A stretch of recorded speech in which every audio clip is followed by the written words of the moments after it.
Alright,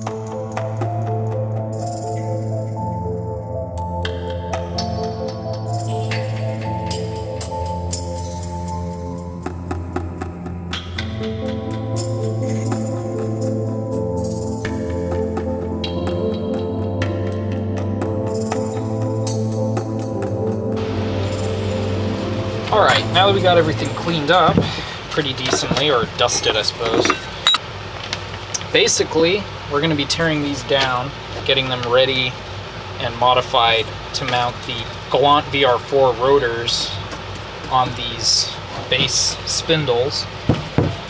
What we're going to do is we're going to try to take the hub, the captive hub, off of this rotor, separate the two, and then we put this back on. But before we put it back on, we're going to have to cut down a small, I think it's like 3 millimeters. I got my dial caliper here, which is about like this much. We're just going to take that much off, pretty much the edge of these hubs, and that'll allow us to slide the Galant VR4, which is 91 to 92 Galant VR4 front rotors, which are 4-lug, so they'll slide right over this hub. And then I think we have to use some washers as spacers to get the proper spacing of the 2-piston calipers, which I'm planning to use on here. Just make sure they're grade 8 at the very least, or better. For now, we're just going to tear them apart. Basically, we got to press this out first before we can remove these bolts here, the 14 millimeters. They have basically, I don't know if you can see it in here, there's pretty much, there's another one over here. There's 4 nuts that basically hold the other end. Alright, I'm going to try to separate these without using a press. In there. It's actually cleaner to get the old stuff off. Carb cleaner.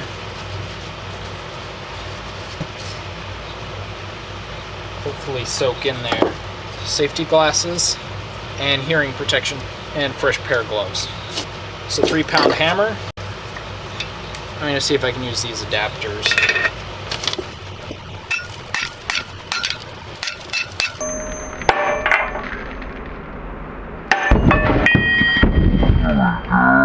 There we go. That should work pretty good. We don't need the rotor anymore. Pretty much separated the bearing there. Set that aside.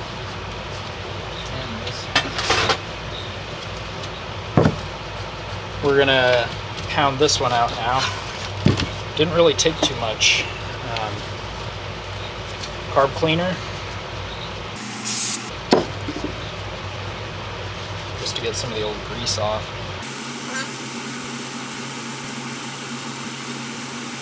This is a common upgrade, by the way, that a lot of people do on the 4G61T forums to get the bigger brakes instead of using expo spindles, which is a great mod if you have the means to adjust camber, because the expo spindles put a lot of extra positive camber.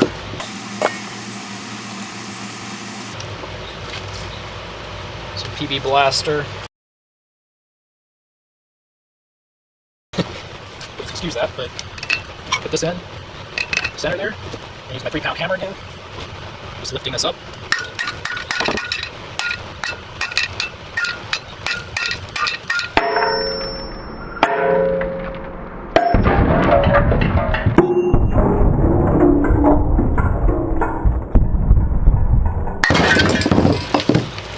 There we go. So we got both of these separated.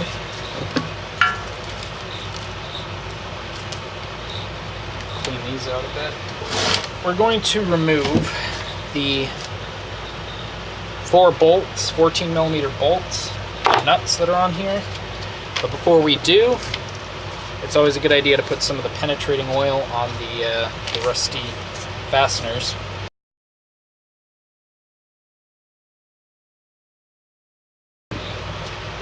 And I got my impact here. I think we broke just a few of them.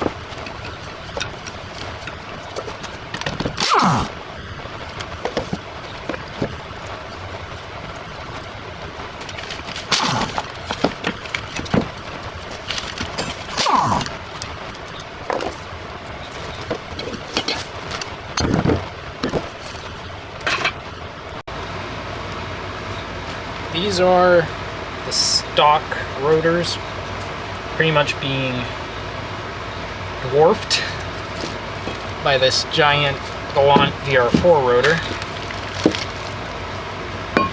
As you could imagine, you need bigger rims in order to run these. I'm going to remove the protective bag here.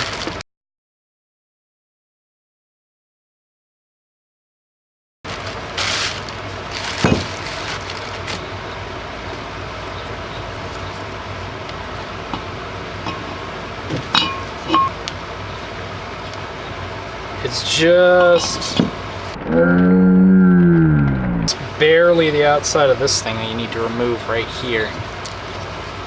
But yeah, you can see it's so close.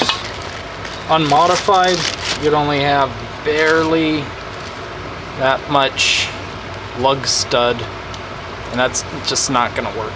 Once we get those cut down and removed, this will slide over this hub, no problem.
good enough? We'll see.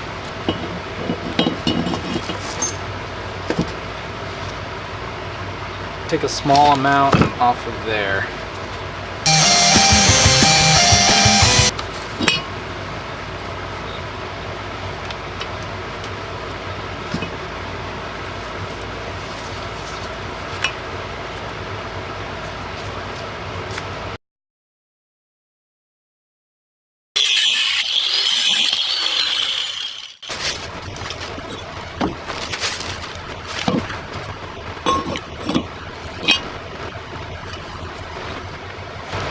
Perfect. I'm going to reassemble the hub. I decided to reuse the bearings, and I inspected these ones and they look to be in pretty good shape. And what I have here is a bearing and race installer that I rented from AutoZone, but I'm pretty sure you can get a similar tool on the internet. Basically it comes with several of these. I'm just using a rubber mallet to start it off with. So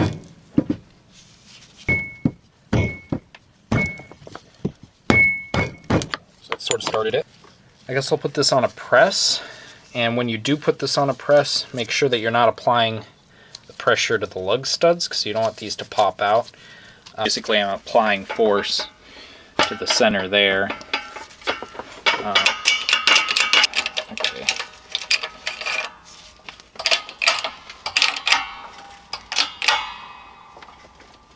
Yeah, that feels like it's bottomed.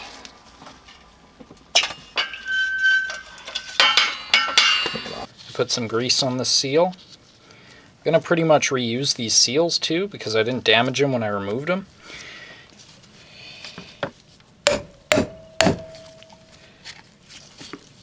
You want to make sure you're nice and perpendicular to it when you're pounding the seal in. I don't want to go too hard.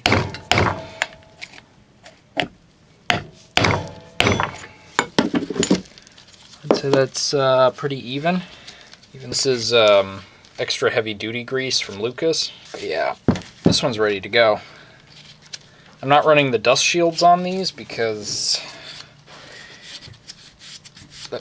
my friend doesn't really want them. He said it doesn't really matter if he has the dust shields on there. I'm pretty sure it does.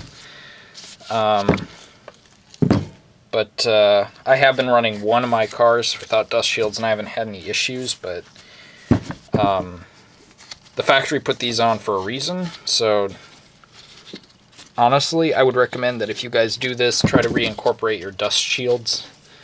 But if you do, I think you're going to have to cut off part of this area in order to keep them, or you might have to trim them down a bit. But yeah, you can see this is the Expo rotor, an old one that I happen to have sitting around. Now they slide on perfectly. Way better brake setup than stock, what we had on here before.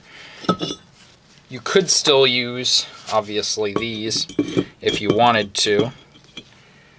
But you'd have to press this out in order to do that. So basically, just by cutting these ridges off, you make it capable of accepting all forms of rotors, the floating type, the captive type, pretty much either. The only downside is I think the bearings in this are weaker than the ones that are in the Expo spindles, which Jaffromobile has done a pretty decent video on, so I'm not really going to delve too far into the Expo spindles. I actually am running them on one of my Colt Summit Mirages. My other Colt is running this setup pretty much. You can see these are like the ends. You just cut about approximately this much off.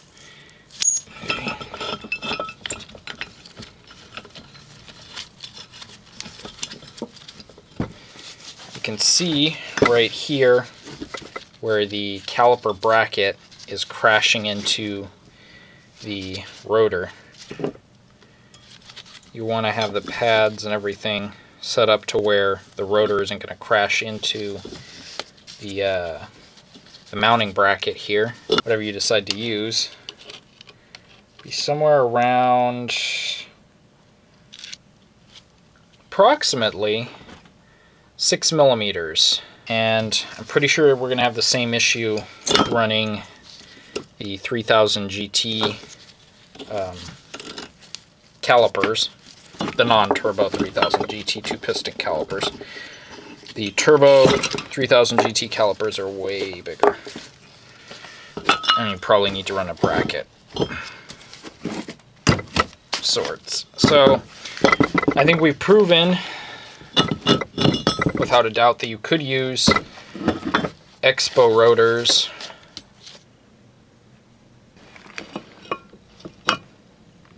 pretty much got a pretty decent amount of back spacing. In order to know for certain how much we need, I got to put the pads in, but everything looks rather promising. I got these at Orchard Supply Hardware, and I got 4 of these. So there's some packing material in here, but it's 6.4 or 6.5 about. The packing material is probably adding a little bit on there. 6.3. And I got these new bolts that are 6 millimeters. Well, actually, they're 5 millimeters longer than the factory bolts. I think the factory bolts are like 30 millimeter in length, give or take. So these should make up for some of the extra length that you'd need to get the proper back spacing. Let me see if I can show these. You can see. I also got brand new washers, grade 8 washers. 10.9 means they're grade 8 pretty much. They're just typical washers. I like putting the split washers against this so that I don't scratch up the spindle. So far, everything seems to be going pretty well. I'm going to see if I have enough back spacing. If I need to have less, I can easily sand down these spacers, or we can get ones that are custom made that are tinier. There is another seller on eBay that actually has these. I just didn't have the time to wait because my friend wanted me to get these together for him real quick, so I just went over to Osh and I found these. 1/2 inch is the inside diameter, and 1/4 inch is the thickness or the depth, which, according to my dial caliper, was enough to get some decent space on this. I mean, it's not scrubbing, as you can see. It's moving nice and free.